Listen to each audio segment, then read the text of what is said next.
successful chief?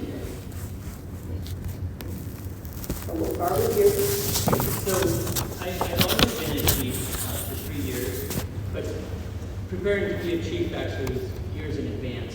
When I was community service officer, I started having community programs, and we realized very quickly that the community programs provided more response and were more productive in reducing crime than a lot of other things. And so, as I've been a chief, I managed 911 center. We were dispatchers for 9 counties as well as the police department. And I can see what the community needs. I'm very good at bringing the community and the police department together to work together. And that results in higher quality of life and a reduction in crime with the various programs that I've been able to implement. Next. I've served as excuse me, in my 22-year career in law enforcement, I agree with the candidate that being responsible and being ready to lead an organization doesn't start immediately. That's experience that you learn over the course of your career and your interactions in the various communities and capacities that you've served. I've served in transportation, transit, as well as the traditional police department, and having that experience over the course of my career through the civil unrest in Ferguson, as well as the other high incident issues that have transpired across the region. We're still dealing with the effects of the Ferguson effect, and the recruitment piece of coming and being able to bridge the gaps, being able to speak to the residents, speak to citizens, and being engaging is one of the big driving forces over the course of my career that this is, that's what I'm bringing to the city of Belle Fountain. Thank you. And I'm going to ask residents, please jot down responses so you'll know. All right, second question. How would you go about getting to know the citizens in the community? I like the concept of coffee and conversation, catching them in their natural state. If they're either cutting their grass, walking the neighborhood, exercising, engaging them in their natural environment. Sometimes it doesn't have to be a formal group setting as such, but meeting them where they are. Again, I like the coffee with conversation concept because as we're sipping some coffee or drinking some lemonade on a hot summer day, we can be discussing the issues that's going on in the neighborhood and the community. So I think it's a compilation of multiple different things. And one is making sure that I, as well as my staff, are engaging the community and spending the time with people on the calls that we need to be spending time with. Also, working on trying to get some volunteers in the community that want to be like block captains and things like that, so we can have, they can host like, a neighborhood party or whatever, going to birthday parties or other events that the people in the community invite us to, so that we can come and get to know people. Also, I'm a big fan of Faith in Blue. It's working with all of the faith-based organizations, and that's really a big way to interact with people and get a lot of information. I think the pastors in the communities have a huge pulse on the community. They know a lot more and a lot of things that are going on, and it's a great way to work together and get to know people in that aspect. And then the other thing is just simply being available so people know that they can reach out and talk to us, and that there is time for people and that interaction. Thank you. Okay, I would believe this is like a part 2 because we're still focusing on the community, but what plans do you have to help the youth in our community? So one of the programs that I developed was a program called Trusted Driver. And what I did is we partnered with the Chamber of Commerce and the area businesses. They provided a bunch of gift cards to the teenagers. What we were trying to do is catch them doing good things. I'd be very clear, when I potty trained my kids, we didn't beat them to death when they didn't use the potty. We gave them M&Ms, we bribed them every way we could to get them to use the bathroom, right? And sometimes our youth just need a little more mentorship. They don't need a ticket. They don't need all of these other consequences that come with it. So we want to empower them to make good decisions. And so worked with that program, and that really was a great way to reward kids for wearing their seatbelts, driving, following the rules, wearing a helmet when they're riding their bicycle, just different things. It was also a great way to talk to them and have a positive interaction. You can't, we wouldn't pull somebody over because they are wearing their seatbelt, so we did it through an app, and they would receive a text message to redeem their gift certificate from the SRO at the high school. And that's one of the many programs. I also think that restorative justice, we spearheaded that in Colorado. We were the first to get a restorative justice program going over 20 years ago. And it became a state law in Colorado that all first-time offenders had to go through RJ before they would able to go through the court system. And I think that's another way that we can get volunteers and community members to work together to help mentor our kids to keep them out of trouble.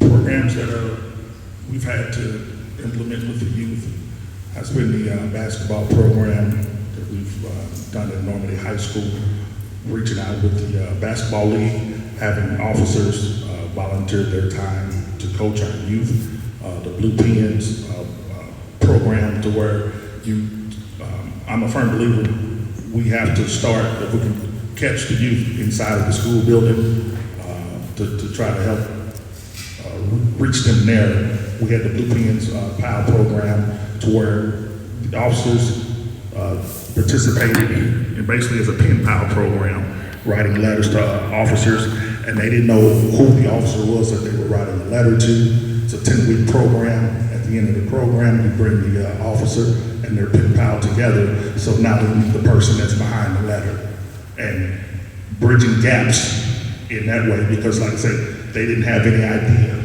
who was on the other side of that letter. So that's one way to meet them. Again, the basketball program at the league, having the officers volunteer their time to come in and coach, and then extending that program across the 24/1 footprint.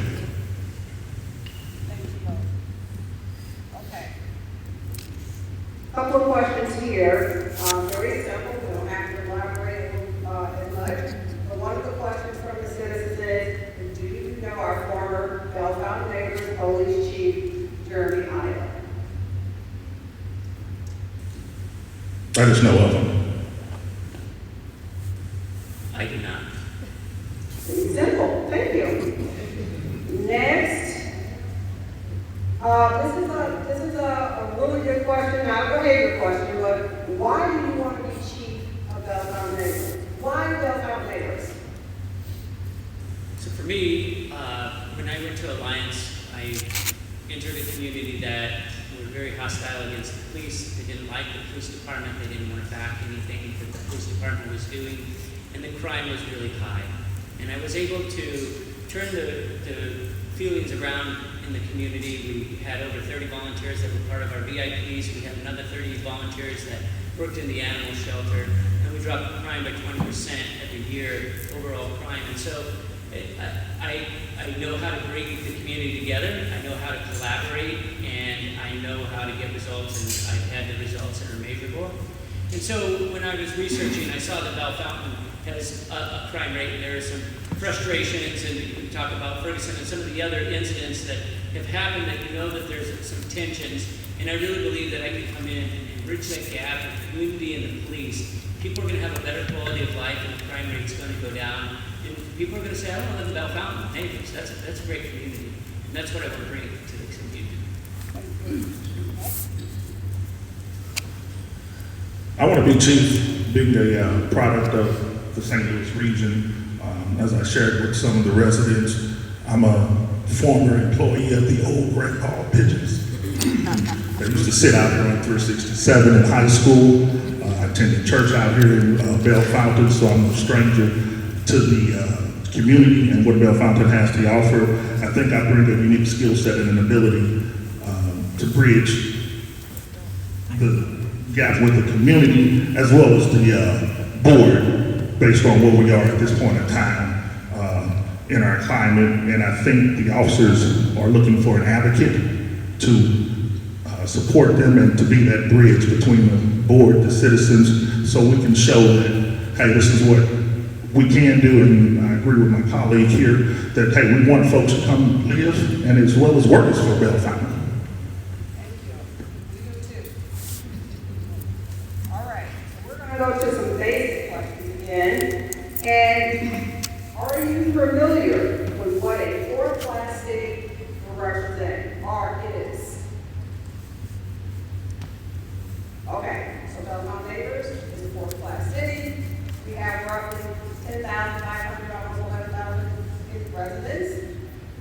We are classified in the municipal lead or state as a fourth-class city. So the structure is very aligned. So we just want to know, are you familiar with the structure of a fourth-class city, which Bell Fountain is?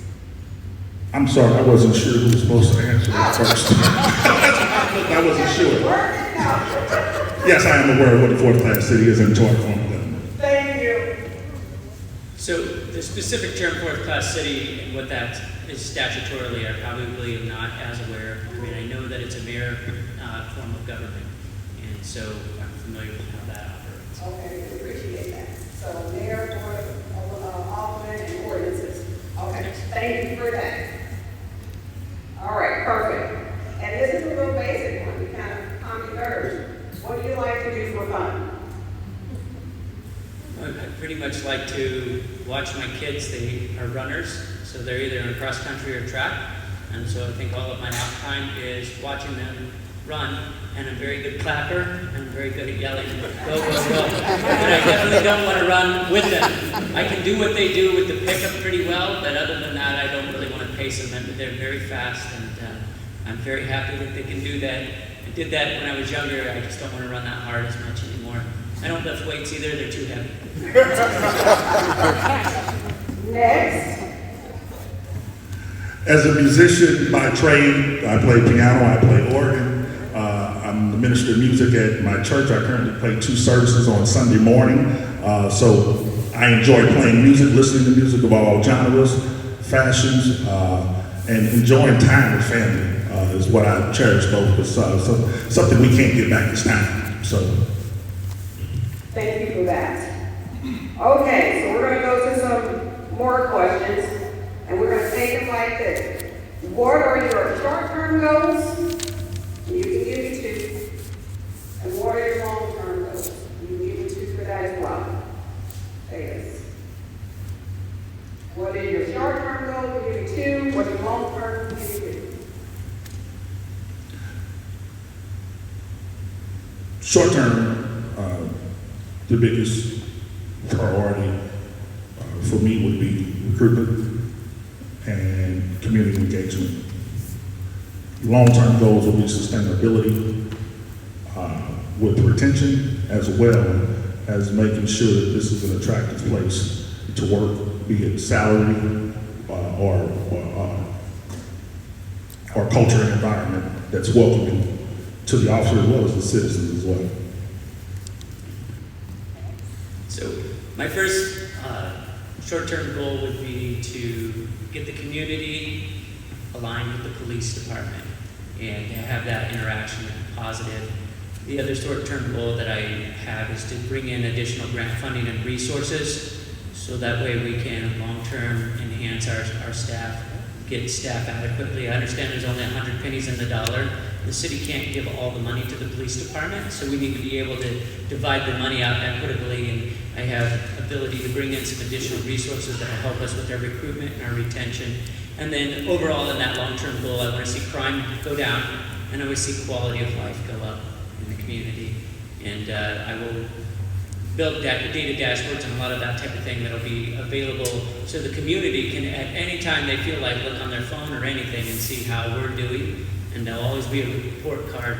I'm a big fan of that, and I will get those things in place as fast as I can. Thank you for that. All right. Okay. So here's a question. What is your favorite aspect of police work? So for me, I love making a difference. You know, when I was a young cop, I loved turning on my lights and driving fast, right? And as time goes on, I'll be real, that's what, like, oh, that's why I want to do that, right? But then as time goes on, things change, right? And now I pride myself on watching a community get to the place where it thrives. When you could watch a park that kids weren't playing in very much, to all of a sudden have families there and celebrating and having a good time because they feel safe with each other. Watching neighbors come together that never talk to each other and bridging those gaps, I like watching that and I like fostering that to see that happen in neighborhoods. We all want to get along with our neighbors and sometimes it's not always easy. And especially when they're causing trouble or riffraff in the neighborhood. So working on those things to bring that together is a huge goal for me, and I find that very gratifying.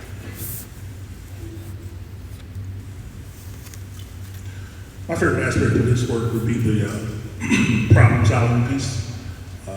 When Citizens Hall being able to provide them an answer and or solution. It may not be the best solution at that time, but being able to provide the satisfaction of, hey, be it a trash pickup or derelict auto, it's necessarily not always a crime that folks are looking for an answer or a solution to be a resource. So the satisfaction comes when you know you've provided that assistance, that companionship, that support to solving that problem. Thank you. So now that you talked about, everything is not a crime, I do have a good question here for you. I am going to find this. Here it is. It's twofold. Do you feel it is important for the police department and code enforcement to work collectively? Most definitely. I come from a department where we have a dedicated quality control officer, that's a police officer, and they work hand in hand and in tandem with the code enforcement of the various cities and to provide that quality of life for those issues. Be it if you got a problem with a renter that's creating issues, being able to make sure that you can document those occurrences so they can be presented to the board with the necessary interventions. And if after the interventions have proved negative or unsuccessful, then they need to find another place to where they can thrive. And so the city of Bells-Fountain can still be a thriving community. Thank you. Now I'm going to give you a part two. I want you to answer it together. You may have already answered it. So the part two of that question is, how will you work towards achieving that collaboration effort? Making sure there's a clear delineation of duties for the officer that would be assigned to handle that quality control, that quality of life, that nuisance property issue, which would be part of the community engagement piece. Because there is an enforcement side to the community engagement as well as there's the quality of life issue that we need to address as well. So making sure there's a clear delineation and there's a dedicated resource to work in tandem with the code enforcement. So if you can take both parts of the question, I would appreciate it. And I do agree that if you No, that's cool. We'll give it my best shot, and then if I miss it, you just say you really missed it by a long shot, and we'll go at it again. But, All no, right. so I had code enforcement in Alliance as part of the police department, and years back when I was a community service officer in about 1998, I was a code enforcement officer too. So I know what the job is, I know what it takes. I also understand that there's a code enforcement employee in the community that's not part of the police department. And so for what I would say is we need to have a collaboration together and information sharing, but that's also a great opportunity. There are a lot of grants out there right now that we can get to address code enforcement issues. Sometimes code enforcement may be that people aren't maintaining their property, and sometimes they don't have enough money to maintain their property, or sometimes they can't get to all of these things. And so over the years, I think I had more violent people get upset with me doing code enforcement than I did dealing with a burglary. And so, I mean, people get really upset when you start talking about their house and telling them they need to paint it or whatever. I'm saying, so it's one of those things that we would want to work collaboratively, but we also want to secure grants together because of the broken windows theory. if we have nice streetscape and nice, presentable yards and so forth, we do have reduction in crime. But there are grants that we can work on that together. I know for a fact that there's $1 million grant last year that, I don't know if it'll happen again this year, but if we get a grant for $1 million and disseminate that through the community and work on that together, it's nice to be told, okay, we need you to fix this and this and this, and there's grant money that'll help do that. And, people aren't, we're all working people. I worked part-time for CU Boulder PD for years because I needed extra money to pay my bills. I have 4 kids, right? It's expensive. And so I understand that becomes a quality of life issue. And so working together and then finding a solution together, I think, is a big deal. Thank you. Okay, here's a question from the president. I'm going to read it.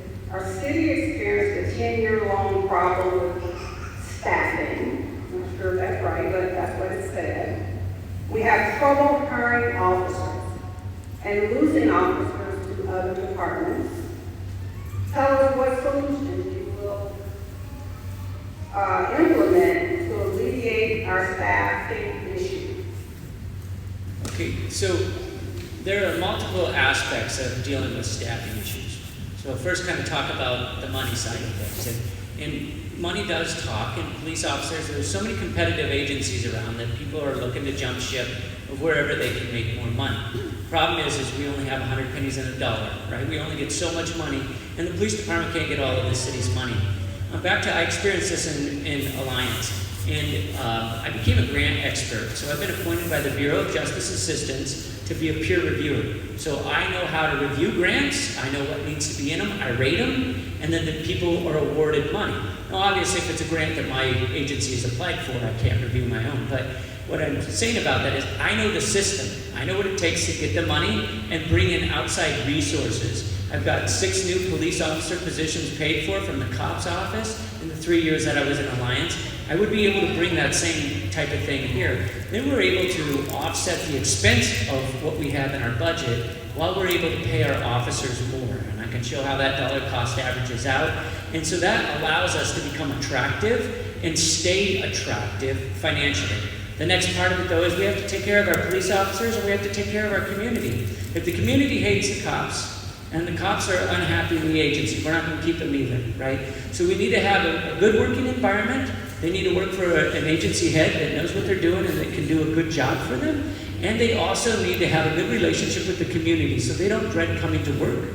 And the community wants that too, because nobody wants an officer that has a bad attitude. We've all seen it in my career. You don't want that. You don't want those kind of people running on calls. So we want to work that out so that's not an issue in our community. Thank you. I think one of the biggest components when it comes to recruitment and staffing is going to be what leadership looks like. Good leadership will bring good followership in the simplest of terms.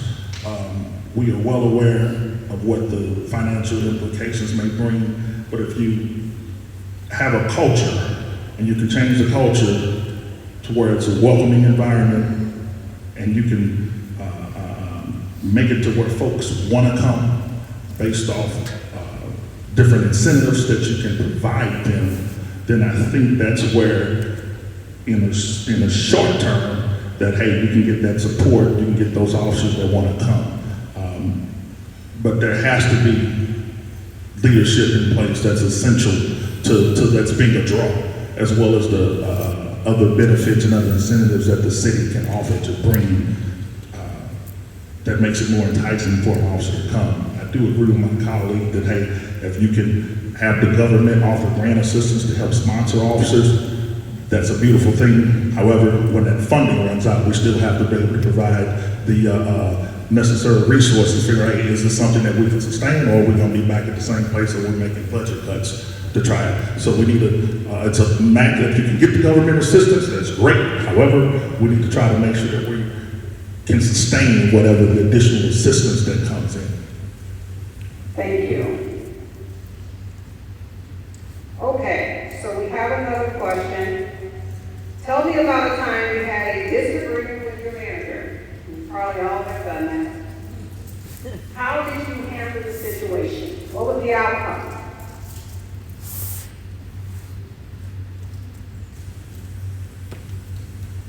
My disagreement, one that I point to when I was assistant chief of the department, Metro Department of Public Safety,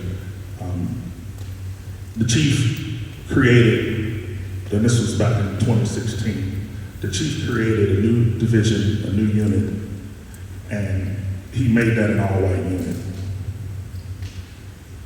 Here we are coming off the heels of Ferguson, and the optics of you creating an all-white unit with no diversity didn't necessarily sit well, but I had to let him know that, hey, from an optics standpoint, we have other qualified applicants, and you probably need to reconsider and rethink your decision in putting this unit together as the way you have designed that. Of course, there was some back and forth. Ultimately, it's his show to figure out to put people in place and how he deems necessary. But however, he did take the time to reflect, rescinded the organization of the unit, and in turn made that more diverse. So I think there are multiple times that I can think of where we've looked at something from a different perspective and really tried to just talk through the different perspectives. And so I want to say that there have been perspectives that have been given to me that I didn't necessarily understand or agree with, but sometimes you just have to carry them out because we can't do everything. I will say though, I did have an issue in alliance with our mayor who came to me and just told me that our crime problem was only the Native Americans in the community, and I didn't agree with that, and I provided the data and really tried to get him to change a position, but he had lived in the community for 60 years and he had his own feeling on how the community was. And I think that was one of those situations that I never changed my position and continued to show him the facts and the data behind things, and still work respectfully with him as much as I possibly could. Thank you. Okay. Will you be willing to initiate the Neighborhood Watch program again in our community? We used to have it years ago. Will you be willing to initiate it again in our community? Absolutely, and that goes back to asking for block captains. So it's already in my mind, it's on my horizon. It's just something that kind of has to happen in the community. This is one of those components that will begin to bring us closer together. Thank you. Most definitely. I'm a firm believer if you see something, say something. So you have to have the systems in place, and usually Neighborhood Watch does bring those residents in those communities together to help voice those concerns. And sometimes when you get them together, something so small that the next resident didn't realize is like, oh yeah, I saw that too. That's how we tend to put eyes on situations and issues would come together with the Neighborhood Watch. Thank you. All right. Would you partner with surrounding police and fire departments to support community events? Most definitely. My background now is we partner with, we are very community-oriented, driven to where we partner with our school districts, we partner with our first responders, EMS, fire, and our other local business partners, our tow companies, to where anytime that we're doing community events, we're looking for the stakeholders, we're looking for willing and volunteering participants that wants to make it the event successful. And it doesn't have to necessarily happen within the city to where we want to go support the other areas as well to show that, hey, we want to be a partner to make the area thrive. Thank you. So absolutely, we want to partner with everybody that we possibly can. In Alliance, and even when I was working in the Boulder County agencies, we're very used to agency assists, working with each other on calls as it is. So it's just a natural progression to have programs together. One of the things that I did in Alliance is we received a grant so we could take over the movie theater, and then we were able to have families come that couldn't afford to go to movies, and they all got a bag of popcorn, a soda, a candy bar. And so this was an opportunity for everybody to get to know the police, and we had State Patrol there, the Sheriff's Office. we all work together, and it was a great way for them to get to know the police department. It's not to say some people initially were putting out on Facebook, this is how they get you on your warrants, don't go, you know, that type of thing. But at the end of the day, by year 2, people really trusted us, and they're like, this is awesome. And you know, when you get this opportunity to actually interact with the police in a different way, it's valuable. Thank you. Okay, so some of the next questions are very basic, but I'm going to go down the line and yes, no, and explanation as to why. First question, why should we hire you, and why do you want to work for us? And maybe I do this a question, but it's important to the citizen who wrote it, whoever it was. So why did we hire you, and why do you want to work for us? Right, I'm thinking, okay, so why should you hire me? I would say that I really bring a lot of outside resources to the table to help offset this funding that will help with situations. Have a unique approach. I'm second to none. I'm a leader across the nation. I'm on the IACP Ethics and Standards Committee. I help write standards for the IACP that the entire IACP membership votes on and adopts. So I look at the bigger, broader picture, and I'm able to bring those resources into this small of a community. But sometimes I feel like smaller communities are often overlooked for resources, and so I can bring that in. I'm dedicated, I'm trustworthy, I'm a hard worker, and I really believe that I will be able to bring the results that I'm talking about. I've done it before, I can do it again, and I think this community will really satisfied with the results that they get. Thank you. I have one follow-up question because you're using an acronym. So what does IACP stand for? Okay, so IACP is the International Association of Chiefs of Police, and it's a worldwide organization, has about 18,000 members, and most chiefs and command staff across the world belong to this organization. And they get advice on best practices and policies and mentorship. There are just a plethora of opportunities that come out of the IACP. Thank you. Next. Why should you hire me? I want to bring your leadership in the right direction. With my experience being a hybrid across multiple disciplines in law enforcement, and understanding that we haven't always did things right. Perception is still a reality in how we police and how we engage and how we encounter each other. Having a background and a graduate degree in management, being affiliated with the IACP, the Missouri Police Chiefs Association, getting those best practices and absorbing those skill sets over the course of my career, I think I can bring a new mindset, a new vision. I always say that we need to, as I told the officers over the last couple of days, we need to reimagine policing. The way that we always done it, this is 2024 now, we need to reimagine policing so we can see how that's shaped and how that looks, to see how that's going to help propel us to the next level. Thank you.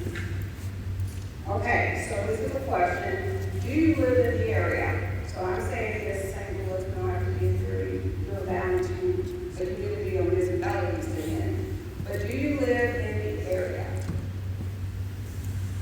Yes, I'm a resident currently of Florissant.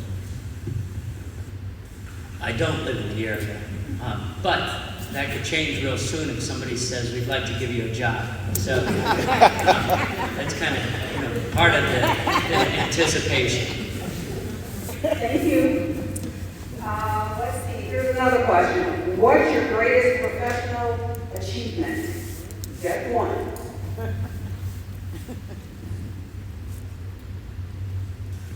So I think, those are hard to just come up with, but I think one of the biggest things that I'm very proud of as a leader and as a chief of police is getting our crime rate to reduce by 20% a year. And while our crime rate was reducing by 20% a year, our use of force went down by 85%. And that all was by providing my officers new tools, new approaches, and a new way to work with the community. And our engagement with the community, we maintained a 90% satisfaction rating. So one of the programs that I implemented is every time an officer talks to somebody, they get a QR code they can scan and give a survey on them and say how they handled their service, but also they get a text message to follow up on that. And so our officers prided themselves on giving quality service, and sometimes people will get arrested, and sometimes, you know, there are situations that we still have to intervene, and we maintained a 90% satisfaction rating. I always told my officers, it's not about what we have to do, it's about how we do it. And I'm very proud that we did a great job doing it that way. Thank you. One of my biggest accomplishments over the course of my career has, when I live into one of my leadership styles, being a coach, being able to develop future leaders within an organization. That's one of the most satisfying moments where you protect the officer that has not had any ambition or will to go to the next level or see the next opportunity, and being able to make them hungry, and they trust in you to say, hey, thank you for pushing me to the next level. Thank you for looking at that opportunity. So being able to develop future leaders and leaving organizations better than what they were when I left them. Thank you both. Okay, so we're going to focus in on community policing for a second. We have a different question, but the question is, describe your experience with developing, implementing community police initiatives.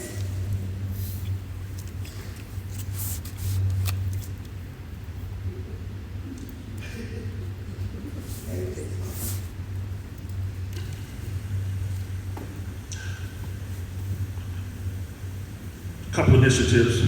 I alluded to one earlier with the coffee and conversation with the residents in implementing that program, getting out there, reaching to the community.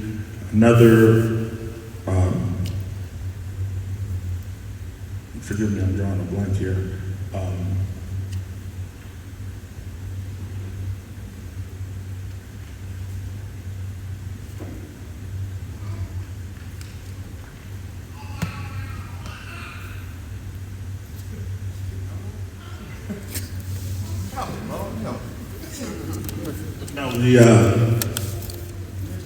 I'm sorry. The Blue Pens, the Blue Power program, to where the Pen Power program as well.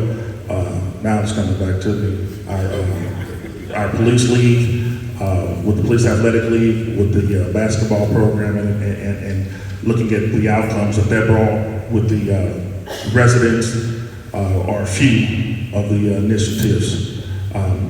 In addition to, we created at the North County Cooperative, the Ring program, the Ring Doorbell program, where the police department sponsored Ring cameras and issued them out to the residents as well as an additional tool to help combat crime as well.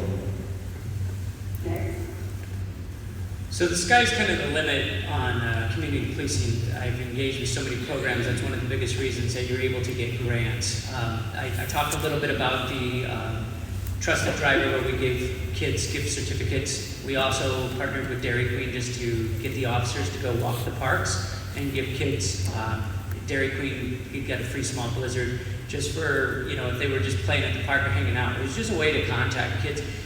So we had that great program going. The other thing that we did was we had this kickball night, and we played against the fire department, and got a lot of sponsors to have burgers and brats and all of this sort of thing, and brought the whole community together at the ball fields and played game of kickball. All of, you know, they called it the guns and hoses, and we played against each other, the police department, fire department. And the community really loved that. The movies that I talked about, having movie time, we did a beat program where the beat programs were in every different precinct in the city. Officers had block captains, and they worked with them. We also had a hotel partnership over and above the neighborhood watch. So sometimes people just needed a place to go, and we worked with the hotels to get that in there. The hotels also helped us with drug trafficking and some human trafficking issues.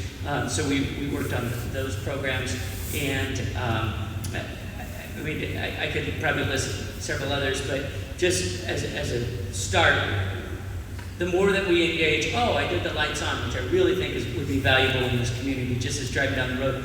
So what I did is I got a grant through micro grants, and we gave our people vouchers. We didn't just pull them over and give them vouchers. I worked through the Poverty Alliance and the Ministerial Alliance, and also did it through the churches. But we gave people a voucher if they had a headlight out, tail light out, maybe they had a short in their tail light or whatever, and they could go to the local mechanic store to get it fixed, and it was paid for through this grant that we had. So then the cops aren't pulling people over for crappy stops, which is one of my pet peeves. I'm like, sometimes you're going 40 over, we need to have a conversation, right? But we don't need to just be pulling people over all the time because their tail light is bad and they have a short in their car and they don't have the money to fix it. And so we alleviated that problem in our community, and we just didn't have to worry about equipment violations because we had a program in place to take care of it. Thank you for that. And I know you kind of forgot to solve it. We have 100 people sitting there looking at you, so we're okay.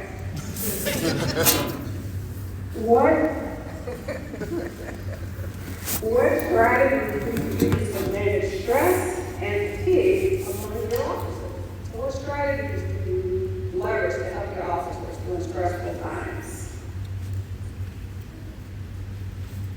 Back at me, isn't it? Okay. So one of the things that I did was I negotiated in our union contract to let officers work out on duty.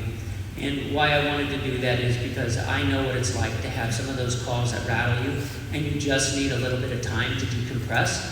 We also had an early intervention program, so it was safe to have a peer support where a fellow officer would work with you and talk with you and talk through things.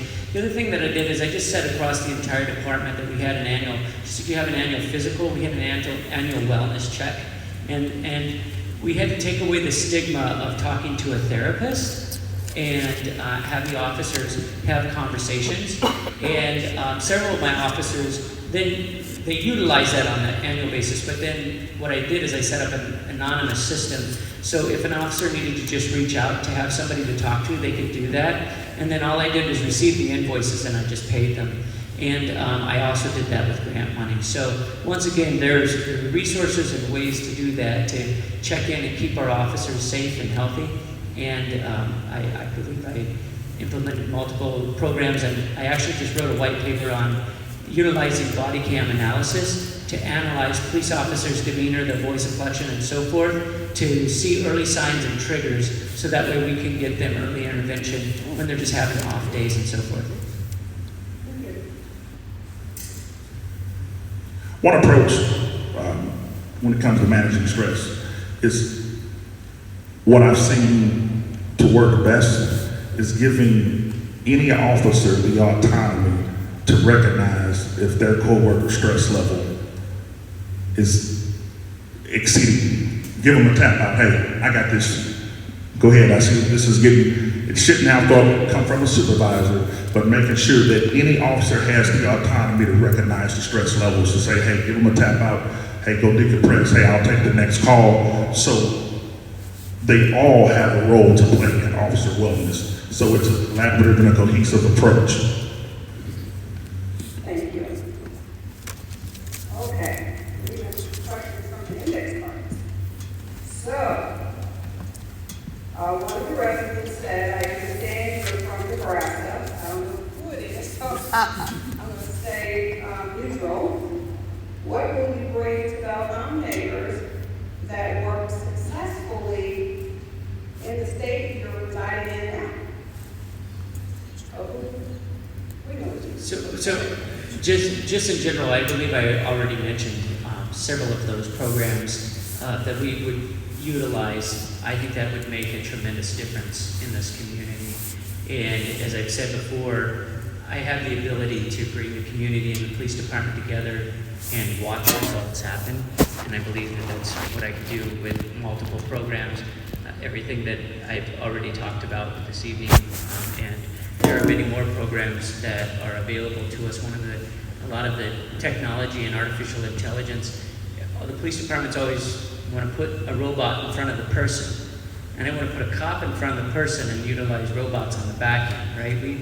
We don't need to talk to a robot. How many of you in here just love it when you call and you get the phone tree and you're sick? I got to hit 7, now 8, now 9, and I forgot which number I needed to hit, and then I have to sit there and listen to it again, right? Nobody wants that. When you call the police, you want a cop to show up, and you want a cop to help you.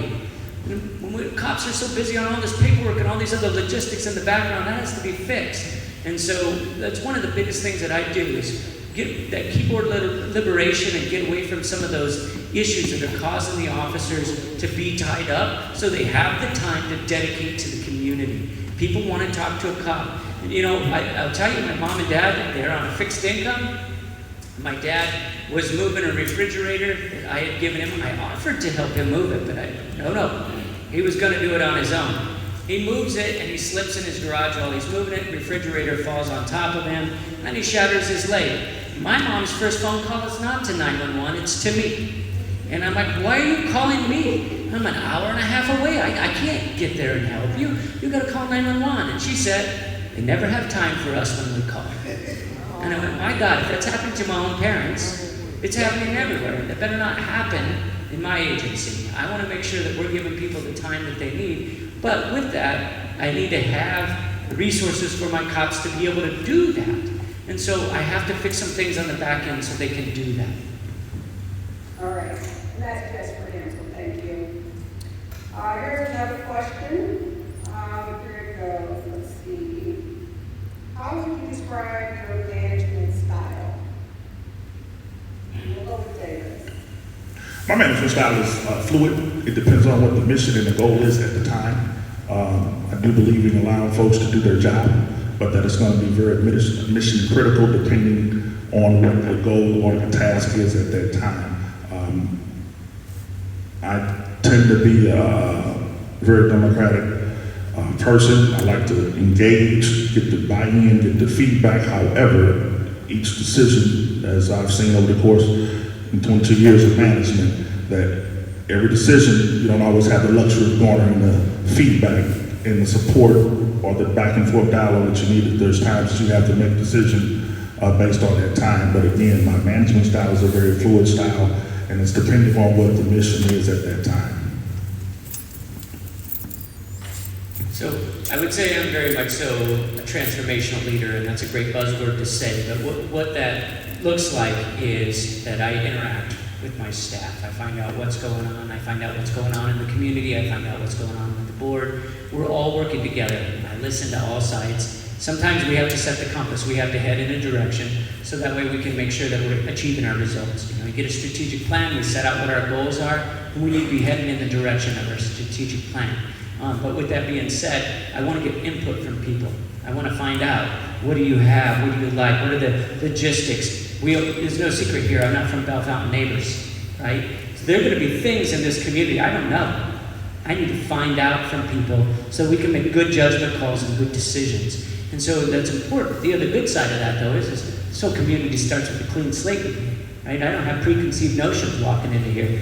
And so I think that makes a huge difference in the information that I gather. What I will say is I'm not a seagull leader, and everybody knows what a seagull leader is. They're the ones that all of a sudden just fly in, poop, and fly back out. And nobody likes that either. When all of a sudden, where's the boss? They don't know what's going on, and they come in and tell us what they're doing, and then they leave, and we don't know what they're doing for the next 3 months, right? So I'm very much so engaged in interacting with my staff. Thank you. Just want to do a time check. 6:23, so gotta move a little faster here. Just a quick question. What is your experience in managing department finances, financial reports, and explaining them to the public so that the public, taxpayers, citizens, residents understand? So I've been doing that for years. And I just make a PowerPoint presentation and I go through it. The other thing that I had in Alliance, and I would hope that we could establish here, is a Police Citizens Advisory Board. And so that way I'm able to get some bounce-off feedback as we're looking at making decisions from the community. When we wanted to implement cameras, when we wanted to implement the decoy program, any type of things, when I was implementing new policies, I would talk to our Citizens Advisory Board and ask them what their feedback was. I asked my staff what their feedback was. And then I'm able to put that out together. I'm very good with numbers. That's how I do all the grant thing, and I'm very good at putting that information out there. I understand budgeting. I know how to get ourselves to stay in budget, and also accomplish great things. Over my experience, I'm currently employed with the St. Louis Public Schools District in the finance division. I'm the financial systems coordinator, so I oversee the system that handles the bills, the requisitions, the budget transfers, and manage all of that for the St. Louis Public Schools District. My oversight and experience also over the course of my career, my department budget was $11 million, Metro Transit, with 3 police contracts, 1 security contract across Missouri and Illinois. So I'm very attuned with budgeting and being able to put the presentation together to get the information out to you, the citizens, so we can see where we are and where we can do better and where we need to go and how do we grow. All right. Thank you. Here comes the questions from citizens around the interaction in the community. One of them are, how would you handle a situation in which an officer is accused of misconduct or excessive force?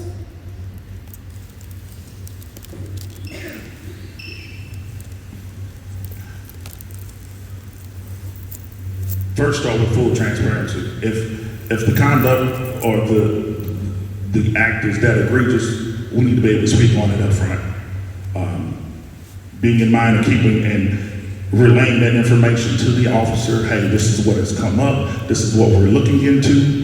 If you have to be placed on administrative leave based off what the policy says, that we're gonna have to take that approach, but still being able to engage with the officer to let them know, hey, this is where we're at in that process, that where they're just not sitting out there just thinking they don't know what's going on, they have an issue or an incident that they can't address, that they don't know what the next steps is gonna be, making sure that 2 line of communication is open, reporting, and keeping the mayor and the board in tune with where we are with the investigation. As we do know, investigations do take time, and we want to make sure that we're doing our due diligence and being transparent and making sure that we are reporting a good, accurate, and thorough investigation that can either exonerate the officer or either the allegation that would be sustained against the officer and the outcome.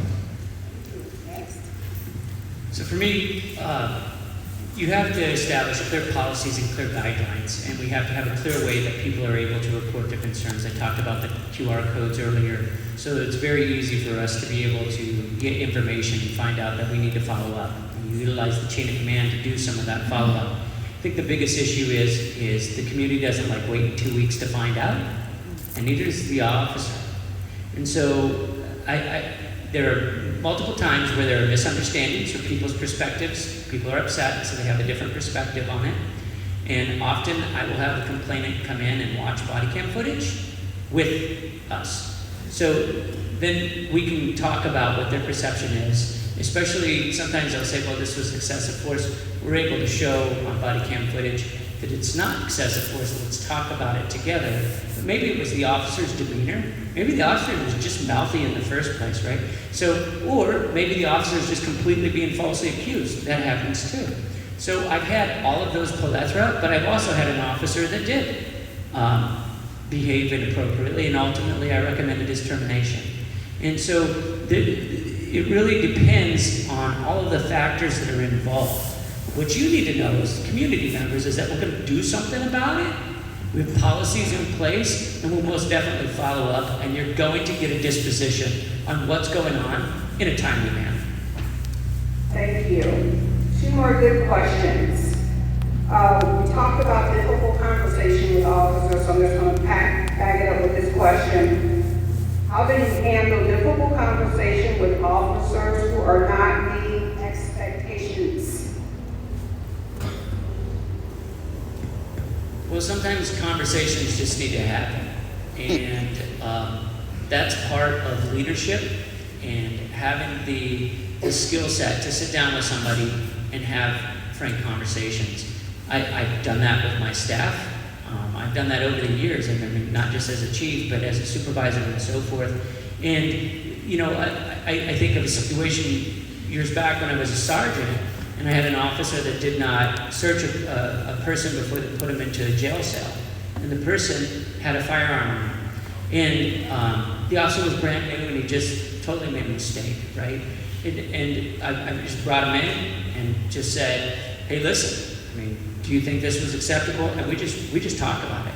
But the good thing is they know that by the time we're done with the conversation, there's a plan in place, there's a plan of direction, and I don't hold grudges, right? My job isn't to hold grudges against my staff. My job is to help propel them to do a better job. And that's all we want to do, is continue to grow together. We're all human. We all make mistakes. And so working through that is important. Sometimes, though, when you have the low performance issues, you also have an officer wellness issue. Oftentimes, there's other issues that are going on. And so we need to work on getting them resources so we can help them do better. And, you know, I've had 3 coworkers in my career commit suicide. So I'm very much so aware of what warning signs and the shocking warning signs that you don't always see.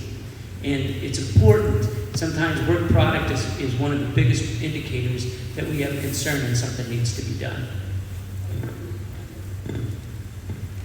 My approach with difficult conversations with officers regarding them not meeting expectations, I start with the mental welfare first. Because if the head is not straight, the body is not going to follow. So making sure that the mental wellness is in place. Once we establish that, hey, everything's okay, your mental welfare is okay, now let's take a look at your performance and figure out, hey, these are the things that we've seen.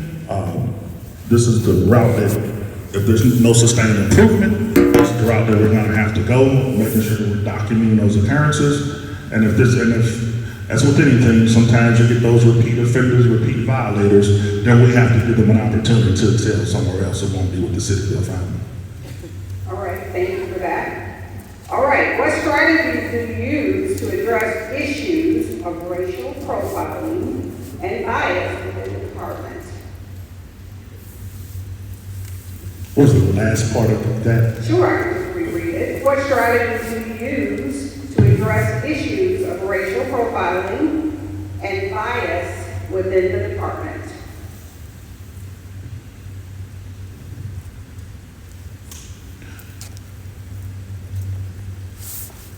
First, have to be objective to look to see if there's any data analysis to even support what the racial bias may even be. Gather as much background information and intel as possible so we can begin to try to dissect what the root cause may be, and then coming up with a solution to see that, hey, it could be some implicit biases that may be involved or in place to where the awareness piece, the officer may not even be aware that, hey, they have a bias because that's may have been what the culture has been. So having that tough conversation, which we just discussed, those difficult conversations, to take a look at what the perspective is versus the reality of that, and being able to provide an outcome and say, hey, again, if this is not the place or the department for you, we're going to have to give you an opportunity to extend elsewhere, because we want to make sure we have a culture that's respectful of all, across all origins and backgrounds. So my situation, as the chief in Alliance, one of the issues that we had was the Native American population were the victims of the majority of these equipment violation traffic stops. And that's why I brought in the Lights On program, was because we needed to do something different. The thing was, when surveying my staff and looking at the data and doing a data analysis, they were not trying to pick on the population. They were trying to, quote unquote, be productive in making traffic stops. So I had to change for them to understand what my expectations were, right? And then we had to change the type of situation so the Native American population weren't getting more traffic stops than any other population in our community. And that's why we implemented that program and really got rid of equipment violations altogether. I think you do have to recognize the implicit and explicit bias. You do have to have training for it, because everybody has some level of biases that they don't always recognize or whatever. But I will tell you, the majority of police officers aren't biased. The problem is we have a broken system that's still doing it so much the old way that is a major issue. And so as we work into embracing the 21st century and policing in a different manner, how that's done is completely different than the old ways. We don't need to be making pretext traffic stops and some of these other things for investigative frisk. And those things cause a lot of, even if it isn't bias that the officer's doing, it definitely gives the perception of stuff. Especially if you're working in an intersection or an area and your primary traffic stops are all people of one color, then people are saying, well, wait a second, you're targeting everybody. So then, why do we need to work the traffic in that area? Maybe we need to put in a different system. They call it, by environmental design, to change that intersection so the safety is there and traffic stops don't need to be made in the first place. So there are all sorts of other resources and other ways to do business that you're going to see in the next 10 years in law enforcement transition. Because honestly, I came from a family of farmers and everybody did what Grandpa did because, well, that's what Grandpa always did, right? And we train these things in law enforcement and we haven't trained some of the other innovation that really takes that stigma away. No cop wants to be categorized as somebody that's being biased or racist. They don't want to be that way. So we have to set up a system to make sure that we're not doing work that way or setting up our officers to look that way or the way we do business to look that way. And we shouldn't be doing business that way. And so that's why I implemented those programs in Alliance, so that way we could really gain relationship with people that felt like they were being picked on previously. All right, thank you. We appreciate that. Okay. Can I follow up with that? Sure. We're in a different day of policing. That's why I said we have to reimagine policing to where, as police officers, we have to be able to understand the question of why and not be offended with why, because that usually starts the escalation point and that makes that encounter typically tend to dip when we can't articulate and explain the why of what we've all come up in different backgrounds to where don't ask me why I do what I tell you because I told you to do it. We are dealing with a different generation of folks, a different upbringing, and the question of why, even in these classrooms, are being asked, hey, why are we doing it this way? So I'm a big proponent of, if you can't explain the why, then you shouldn't be doing the action, because if you can explain why we're doing what we're doing, then that tends to lead to better and positive outcomes of understanding the why. Thank you. You have a follow-up to that? You're like we're in debate now. That's okay. All right. All right, so here's a question for our citizen. Are you available 365 days, 366 out of the year, including weekends, holidays, and after hours, if needed? Are you still willing to return to the city of Belleville neighborhood emergency situation? That's like a whole question. That's a good question. Yeah, so been there, done that, and very familiar with my phone ringing at 3 in the morning and talking for an hour and then going to sleep and then still getting up and being in the office. So it's just pretty common. And even if I'm out of town or what have you, my phone still rings and we still have to do whatever we have to do. It's part of business, it's part of the job, and I've been doing it for several years. Having assumed the role as well, I agree with my colleague. That's an expectation of the job, to where you have to be available 24/7. There is no, you don't have the luxury, even on the bad snow days, the bad weather days. We just take our time to get to where we have to go, and being available for the citizens, the board, the mayor, and again, that's an expectation of the job. All right, we're going to close up here a little bit. I'm going to try to get all in. What is your perception of a diverse police department? So diversity and inclusion, but what is your perception? The police department needs to be reflective of the community. We know oftentimes that's not the case, and some of that falls with what the hiring practice has been historically. Are we getting the best, and are we looking at the hiring practice that could help turn image around, but the department should be reflective of the community, and making sure that we're getting the right folks through the door.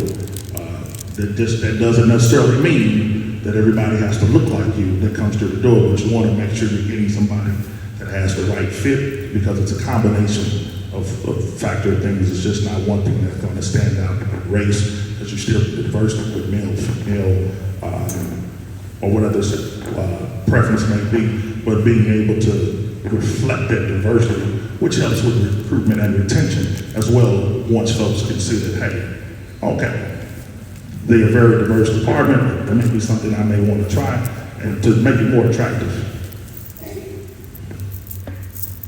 So I belong to some organizations that assist with diversity, equity, and inclusion, just to make sure that our department is reflective of our community that we serve. One of the programs I spearheaded was 30 by 30. And what that is to get 30% of the police department to be female by 2030. And we work very hard on recruiting female officers. Female officers bring a lot of aspect to the police department. It's not just about race, right? It's race and gender. And so it's important that we have all sorts of resources that are coming in. And that's important because we had some union barriers in Nebraska with the union that made it difficult for especially moms that were breastfeeding. And the officers felt upset that if a mother wanted to come in and pump, and they had to cover calls, you know, why are they getting paid to do that, right?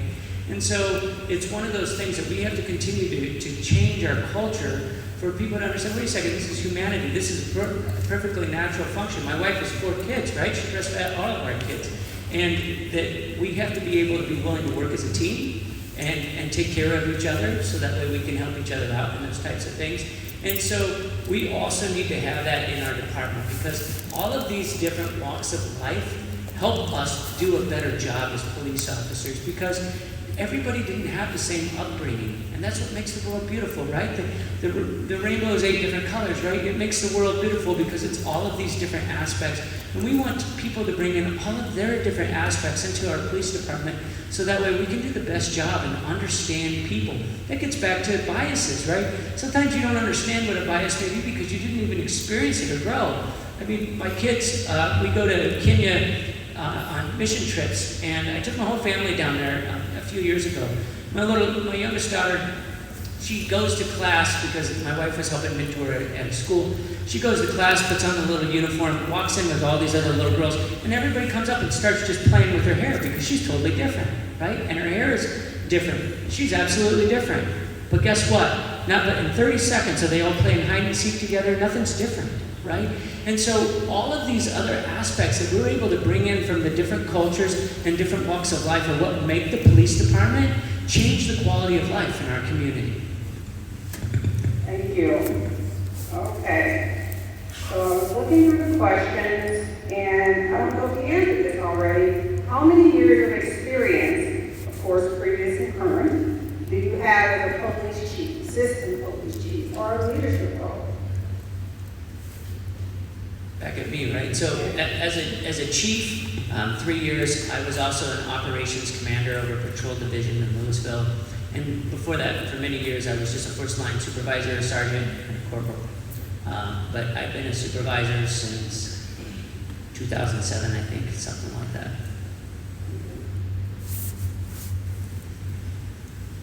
I've done 4 years as lieutenant, 2 years as assistant chief, and a year as interim chief. Thank you both. Okay, so here's a question.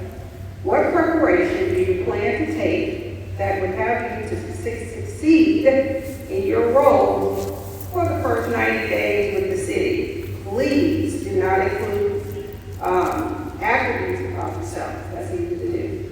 Attributes or qualities you feel are good about you. So you can have a moment to think about that. You say don't include attributes? No.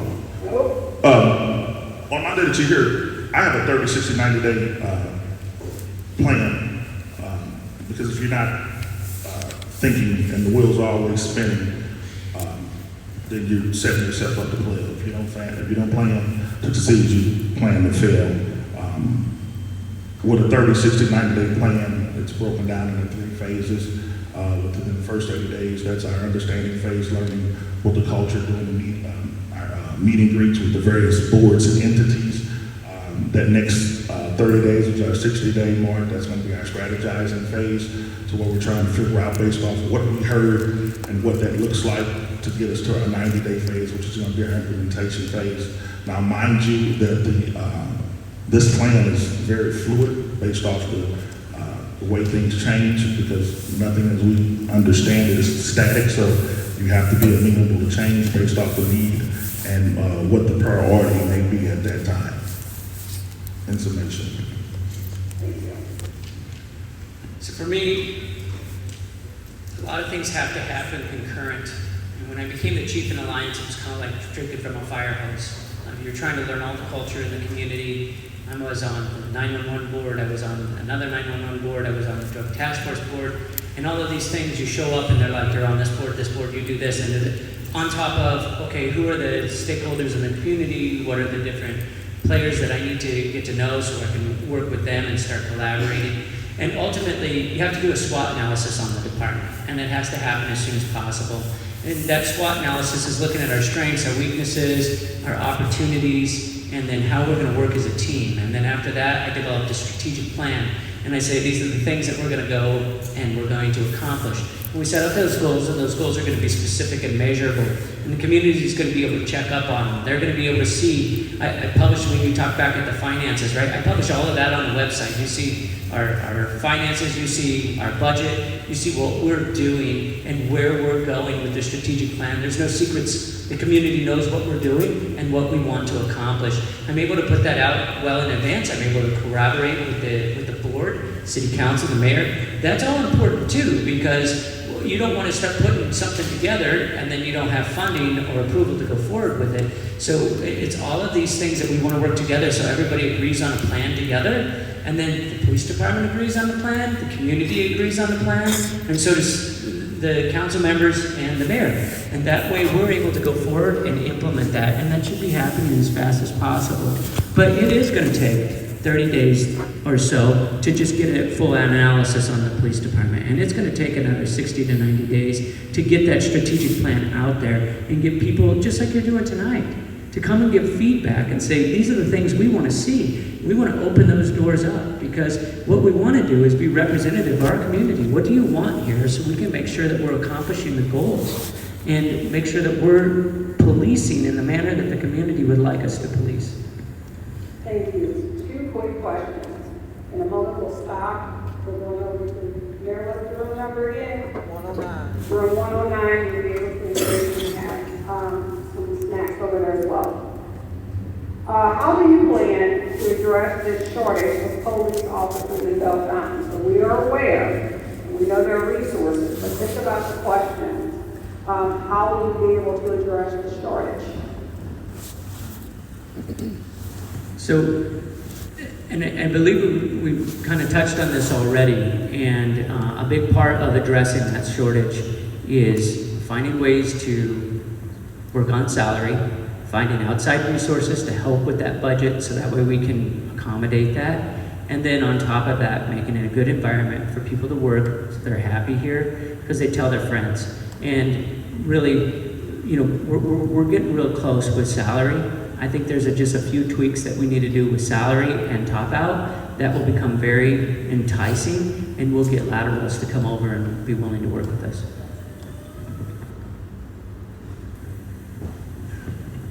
I agree, we have to look at the whole picture of what we're currently offering and what do we see the room to make the necessary adjustments.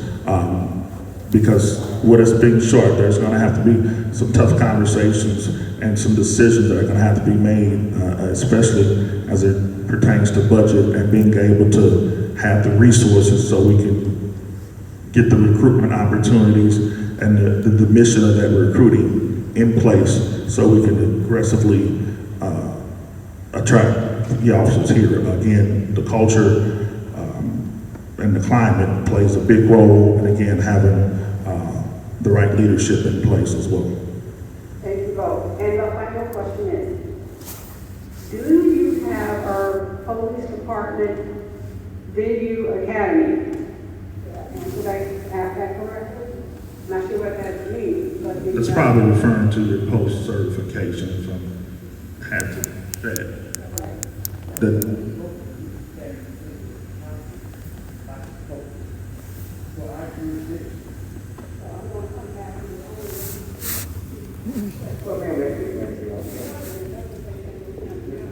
Okay, he said forget about it. You good? He said he really frustrated, so I'm sorry. Okay. If I may, I believe you was asking for the state of Missouri, you have to be post certified. I do have post certification, Class A certification through the state of Missouri. However, in the role of chief of police, that is not a requirement currently.